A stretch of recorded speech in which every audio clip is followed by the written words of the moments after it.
নমস্কার। গল্পের ঝুলিতে সকল শ্রোতা বন্ধুদের স্বাগত জানাই। আজ আপনাদের জন্য গল্পের ঝুলিতে রয়েছে মানিক বন্দ্যোপাধ্যায়ের লেখা চুরি চামারি। গল্পটি ভালো লাগলে একটা লাইক এবং কমেন্ট করে জানানোর অনুরোধ রইল। আর চ্যানেলে নতুন হয়ে থাকলে আরও গল্প শোনার জন্য চ্যানেলটি সাবস্ক্রাইব করতে কিন্তু ভুলবেন না। তাহলে চলুন শুনে নেওয়া যাক আজকের গল্প। লোকেশ মাইনে পেল 4 তারিখে। রাত্রে তার ঘরে চুরি হয়ে গেল। সেদিনও অফিস থেকে বাড়ি ফিরতে লোকেশের রাত 9টা বেজে গিয়েছে। কোথাও আড্ডা দিতে, সিনেমা দেখতে বা নিজের জরুরি কাজ সারতে গিয়ে নয়, সোজা অফিস থেকে বাড়ি ফিরতেই দেরি। ছোট বেসরকারি অফিস, যদিও আধা সরকারিভাবে সরকারের সঙ্গে যোগ আছে। লোক খাটে কম, যত লোকের খাটা দরকার তার চেয়েও কম।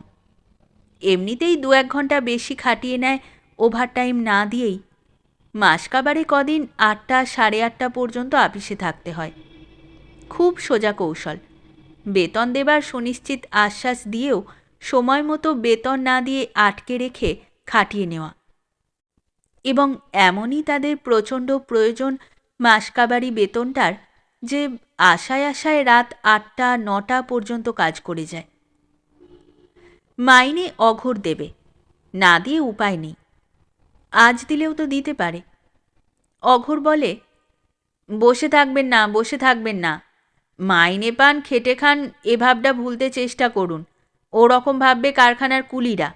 মনে রাখবেন, বড় মন্দার বাজার। আপিস টিকে থাকলে তবেই আপনারা টিকে রইলেন। আপিসের উন্নতি হলে তবেই আপনাদের উন্নতি। তারা গুজগাছ ফোঁসফাঁস করে।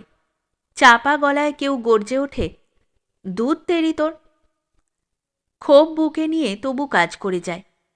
কৌশলটা খাটছে না দেখলে অঘোর হয়তো চটে গিয়ে আরও বেতন গোনা একদিন পিছিয়ে দেবে শোধ নিতে। কদাচিৎ 1লা-2রা তারিখেও বেতন মিটিয়ে দেয়।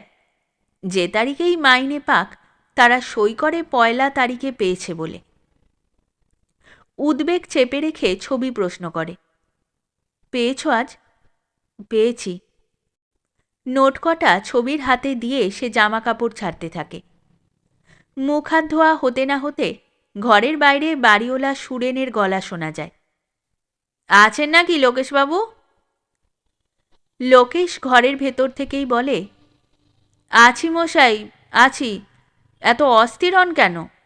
সারাদিন খেটে খুটে এলাম, সকালে দিলে হতো না? দেয়ারটা দিলেই চুকে যায়। ছবি বলে, দিয়ে দাও, চুকে যাক। সুরেনকে ঘরখানার ভাড়া দিয়ে রসিদ নিয়ে খেতে বসে ক্ষুব্ধ লোকেশ বলে, কই, আমরা তো পাওনা টাকা এভাবে আদায় করতে পারি না। প্রত্যেক মাসে মাইনে দিতে টালবাহানা করবে, বেশি বেশি খাটিয়ে নেবে। খাটেন কেন? জোর করে বলতে পারেন না 1লা তারিখে মাইনে চাই, বেশিক্ষণ খাটালে পয়সা চাই। রুটি চিবোতে চিবোতে লোকেশ একটু ঝাঁঝালো হাসি হেসে বলে, আপনি কি বুঝবেন বলুন? কম লোক, ইউনিয়ন ফিউনিয়ন নেই, যে তেড়িবেড়ি করবে তাকে দেবে খেদিয়ে। আমরা কি বলা বলি করি না ভেবেছেন যে এসব অন্যায় আর সইব না? কিন্তু ওই বলা বলিই সার হয়। একজনকে এগিয়ে হাল ধরতে হবে তো। যে এগোবে সঙ্গে সঙ্গে তাকে বরখাস্ত করবে। বেটা 1 নম্বর চামার। ছবি গোমরা মুখে বলে, সত্যি যা দিনকাল, এর মধ্যে চাকরি বাকরি হঠাৎ চলে গেলে। সে যেন শিউরে ওঠে। রাত্রে দুজনেই তারা খানিকটা নিশ্চিন্তি হয়ে ঘুমোয়। কাল দোকানের ধার, দুধের দাম এসব মিটিয়ে দেওয়া হবে। রেশন আসবে। অনেক দিন পরে আধপো মাছ এনে স্বাদে গন্ধে ভাত খাবে।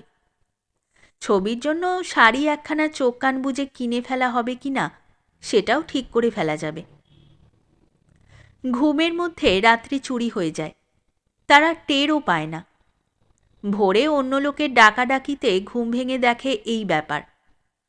পাড়াতেই 2-3 ঘরে চুরি হয়ে গেছে কিছুদিনের মধ্যে। তাদের ঘরে চুরি হওয়াটা মোটেই আশ্চর্যের ব্যাপার নয়। কিন্তু জানালার বাঁকানো শিক, খোলা দরজা আর তাদের যথা সর্বস্বের শূন্যস্থান দেখেও যেন তাদের বিশ্বাস হতে চায় না যে সত্য সত্যই তাদের ঘরে চুরি হয়ে গেছে। কেবল দুটি মানুষ বলেই সামান্য মাইনেতে তাদের একখানা ভাড়াটে ঘরে মুখ গুজে কোনো রকমে চলে যায়। তাদের ঘরে চুরি! পাড়াতেই তো কত পয়সাওয়ালা লোক আছে, এ বাড়ির দোতলাতেই বাস করে বাড়িওয়ালা সুরেন। ওদের বাদ দিয়ে তাদের ঘরে হানা দেবার জন্য এত হাঙ্গামা করার তো কোনো মানেই হয় না। তারা পরস্পরের মুখের দিকে তাকায়। লোক জড়ো হয়েছে, জিজ্ঞাসা, মন্তব্য আর এখন তাদের কি করা কর্তব্য সম্পর্কে উপদেশ দেওয়া চলছে। নিঃশব্দে তলার কাঠ কেটে চোরেরা কি করে এত মোটা শিক বাঁকিয়ে দিল তাই নিয়ে বিস্ময় প্রকাশ ও জল্পনা কল্পনা চলছে। কিন্তু লোকেশ আর ছবির কাছে কিছুতেই যেন ঠিকমতো গুরুতর হয়ে উঠতে পারছে না ব্যাপারটা। সুরেন বলে, দেখলেন তো মশাই, ভাগ্যে ভাড়াটা আদায় করে নিয়ে গেছিলাম, নইলে ওই টাকাটাও গচ্ছা যেত আপনার। শুনেই লোকেশের যেন হাসি পায়। যার একরকম সর্বস্ব চুরি গেছে, ভাড়ার ওই কটা টাকা বেঁচে গেছে বলে তাকে সান্ত্বনা দেবার চেষ্টা। এই কথাটা উল্লেখ করে ছবিও পরে বলেছিল, আমার কান পাশা যে বাঁধা দিয়েছিলে সেটাও তাহলে আমাদের ভাগ্যি বলতে হবে। ঘরে ছিল একটি ট্রাঙ্ক, একটি চামড়ার সুটকেস, একটি হাতবাক্স, তাকে সাজানো কিছু বাড়তি বাসন আর আলনায় সাজানো জামাকাপড়। এসব কিছুই চোরেরা রেখে যায়নি। নিত্য ব্যবহারের অর্থাৎ গায়ের গহনা আর রান্না খাওয়ার বাসনগুলি আছে। 8 গাছা চুড়ির মধ্যে 4 গাছা আছে হাতে, গলায় হারটা আছে আর কানে দুল। অন্য ভাড়াটের সঙ্গে সিঁড়ির নিচেকার ছোট্ট ঘরটিতে তাদের রান্না হয়। ও ঘরে থাকায় মাজা বাসন কটা রয়ে গেছে। আর সমস্ত কিছুই চোরে নিয়েছে। সোনা রূপার গয়না, উপহারদ্রব্য, বিয়েতে এবং অন্যভাবে পাওয়া সমস্ত দামি জামাকাপড়, সাধারণ ভালো জামাকাপড় কটা পর্যন্ত। আলনাটা পর্যন্ত খালি করে নিয়ে গেছে। এটাই যেন সকালে তাদের পীড়ন করে সবচেয়ে বেশি। পরনের লুঙ্গি আর একটা ছেঁড়া পাঞ্জাবি ছাড়া কিছুই নেই লোকেশের যে পরে আপিস যাবে। লুঙ্গি আর ছেঁড়া পাঞ্জাবিটা পরে বেরিয়ে রাস্তায় যে জামা কাপড় কিনে নেবে তারও উপায় নেই। সারা ঘর হাতড়ে বেড়ালে 2 তামার পয়সা মিলবে কিনা সন্দেহ। পয়সা করেই সব ওই হাত বাক্সটায় থাকত। তারপর আছে পেটের ব্যাপার, রেশন আনলে, বাজার করলে তবে খাওয়া জুটবে। ছবির মুখে সত্যই এক ঝলক হাসি ফোটে। চোরেরা যেন তাদের জন্য একটা ভারী মজার অবস্থা সৃষ্টি করে গেছে। খাওয়া তো পরের কথা, 1 ফোঁটা চিনি নেই যে তোমায় 1 কাপ চা করে দেব। এতক্ষণ বড়ই চিন্তাক্লিষ্ট দেখাচ্ছিল লোকেশের মুখ। ছবির কথা বলার ভঙ্গিতে তার মুখেও হাসি ফোটে। কটা টাকা ধারের চেষ্টা দেখি, তারপর যা হয় হবে। ছবির মুখের ভাব শক্ত হয়ে যায়। কার কাছে ধার চাইবে? সেদিন যারা 10 টাকা দিল না, কানপাশা 2 বাধা দিতে হলো, আবার তাদের কাছে হাত পাততে যাবে? লোকেশ বলে, তা নয়, তখন মাসের শেষ, কারো হাতে সামান্য টাকাও ছিল না, নইলে কি রমেশবাবু, তিলকবাবু কদিনের জন্য 10টা টাকা দিত না? এমন বিপদ ঘটল, আজ যার কাছে চাইব সেই দেবে। ছবি ধীরে ধীরে মাথা নাড়ে। কদিনের জন্য তো ধার নেবে, কদিন বাদে শোধ দেবে কোত্থেকে? সারা মাস চালাবে কি দিয়ে? লোকেশ গোমরা মুখে বলে, সে যা হোক একটা ব্যবস্থা করতেই হবে, উপায় কি? থাক, তোমার আর আবোল তাবোল ব্যবস্থা করে কাজ নেই, আমি ব্যবস্থা করছি। বেশ খানিকটা মরিয়া বেপরোয়া মনে হয় ছবিকে। চোরেরা যেন ঘর খালি করে নিয়ে যাবার সঙ্গে তার ভয় ভাবনাগুলিও চুরি করে নিয়ে গেছে। আজ আপিস না গেলে হয় না? মাইনে পেয়েই কামাই করাটা। সমস্ত সমস্যা যেন মীমাংসা করে ফেলেছে এমনিভাবে ছবি বলে, তাহলে এক কাজ করো, বেলা হয়ে গেছে, রেশন এনে 8:30টায় খেয়ে বেরোতে পারবে না। দোকানে চা খেয়ে ওই বুড়ির কাছ থেকে আধসের চাল আর দোকানের ডিম টিম যা পারো এনে দাও। এবার লোকেশ চটে যায়। চা খেতে চাল ডিম আনতে পয়সা লাগবে না? পয়সা আমি দিচ্ছি। বিয়ের কম দামি খাটের বিছানার তলায় ডান হাতটা প্রায় সমস্তখানি ঢুকিয়ে দিয়ে হাতড়ে হাতড়ে ছবি বার করে আনে আস্ত একটা 5 টাকার নোট। বলে, 6-7 মাস আগে 5 টাকা হিসেবে মেলেনি মনে আছে? হারিয়ে যায়নি, আমি চুরি করেছিলাম।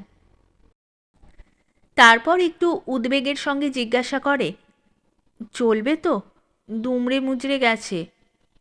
লোকেশ বলে, চলবে, 100 বার চলবে। তোমার জন্য চা আনবো না? আমি মনোদির সাথে খাবোক্ষণ।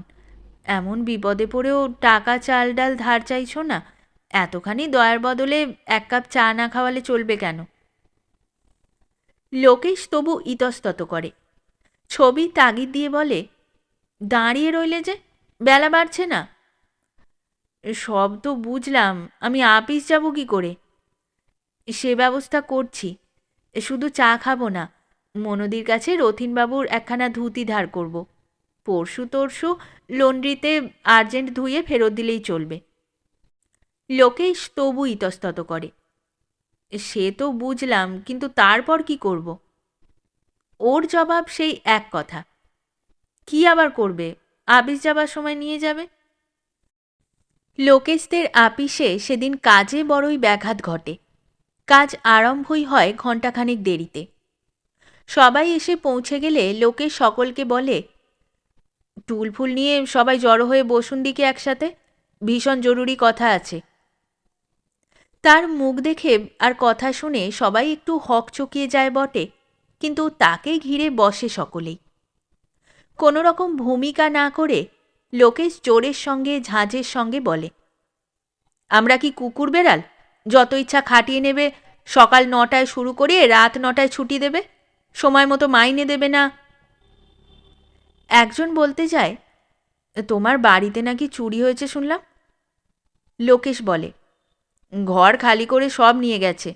সে গল্প পরে বলছি, এখন কাজের কথা শুনুন। আমরা চুপচাপ মেনে নিই বলে আরও পেয়ে বসেছে।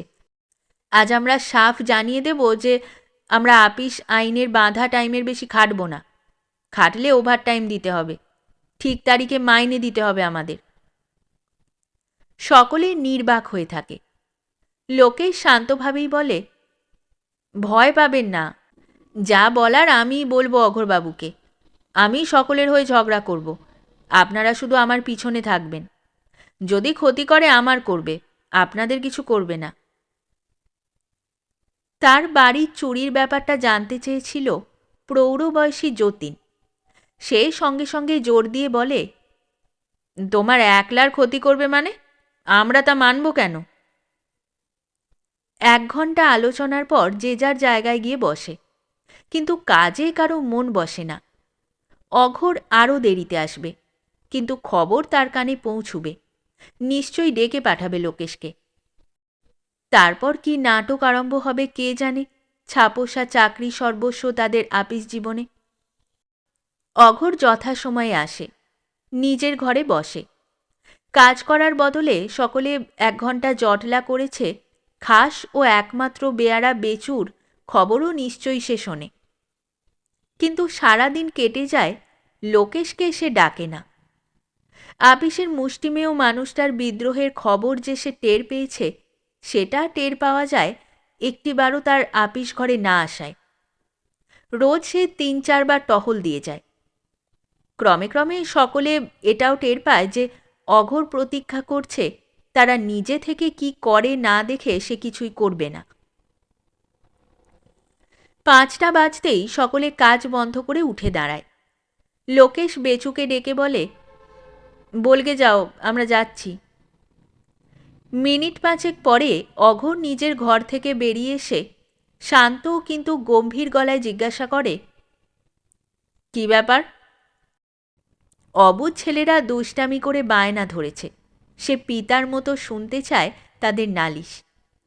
শুনে স্নেহময় কিন্তু তাদের মঙ্গলাকাঙ্ক্ষী অভিভাবক পিতার মতোই বিচার করবে। লোকেশও শান্ত গম্ভীরভাবে তাদের নালিশ জানায়। তারা অতঃপর কি করবে স্থির করেছে তাও জানায়। অঘোর উদারভাবে বলে, বেশ তো, তোমরা চাকরি করা সরকারি আইন মতো চাকরি করতে চাইলে আমি কি না বলতে পারি? আমি কি আইন ভেঙে গায়ের জোরে তোমাদের বেশি খাটিয়েছি? ওসব আইন টাইনের কথা খেয়ালও ছিল না আমার। আমরা মিলেমিশে কাজ করছি, মানিয়ে চলছি, ব্যাস। লোকেশের দিকে দৃষ্টি নিবদ্ধ রেখে বলে, তোমরা যে ঘরোয়া ব্যবস্থাটা পছন্দ করছো না আমাকে জানালেই হতো। হঠাৎ এরকম গণ্ডগোল করার কোনো মানে হয়? নিজের আপিসের উপরেই যেন বিতৃষ্ণা এসেছে, এমনিভাবে নাক মুখ সিটকোতে সিটকোতে অঘোর সকলের আগে বেরিয়ে গিয়ে গাড়িতে ওঠে। একটা মস্ত যুদ্ধে যেন জয়লাভ করেছে, প্রকাণ্ড অনিয়ম থেকে রেহাই পেয়েছে, এমনিভাবেই সকলে কলরব করে। সমবয়সী দু একজন পিঠ চাপড়ে দেয় লোকেশের। প্রৌঢ় যতীন বলে, আজকেই শেষ হয়ে গেল ভাবছো নাকি তোমরা? আমরা গুটিসুটি মেরে পিছনে দাঁড়িয়ে রইলাম, লোকেশ বেচারা এগিয়ে গিয়ে ঝগড়া করলো, ব্যাস অমনি সব ঠিক হয়ে গেল? বেকায়দায় পড়ে মেনে নিয়েছে, তাই শোধ না তুলে ছাড়বে ভেবেছ? সবাই চিন্তিত হয়ে বাড়ি ফেরে। গত রাত্রে চুরি হয়ে গেছে গয়নাগাটি, মালপত্র। আজ ভোর রাত্রেও যে চোর আসবে কে তা জানত। ছবির আর সব গেছে। অল্প দামি বিয়ের খাটে লোকেশের পাশে শুয়ে তাকে জড়িয়ে ধরে ঘুমানোর অধিকারটা বজায় ছিল। শেষ রাত্রে প্রকাশ্যভাবে ভ্যান চালিয়ে চোর এসে তার বাহু বন্ধন থেকে চুরি করে নিয়ে যায় লোকেশকে। আটক আইনের জোরে।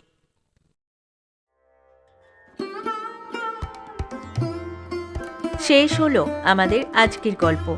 গল্প পাঠে এবং বিভিন্ন চরিত্রে আমি তৃষিতা। গল্পটি ভালো লাগলে লাইক এবং শেয়ার করে দেবেন। আর চ্যানেলে নতুন হয়ে থাকলে আরও গল্প শোনার জন্য চ্যানেলটি সাবস্ক্রাইব করতে কিন্তু ভুলবেন না। খুব তাড়াতাড়ি নতুন একটি গল্প নিয়ে ফিরে আসব। সকলে ভালো থাকুন, শুনতে থাকুন গল্পের ঝুলি।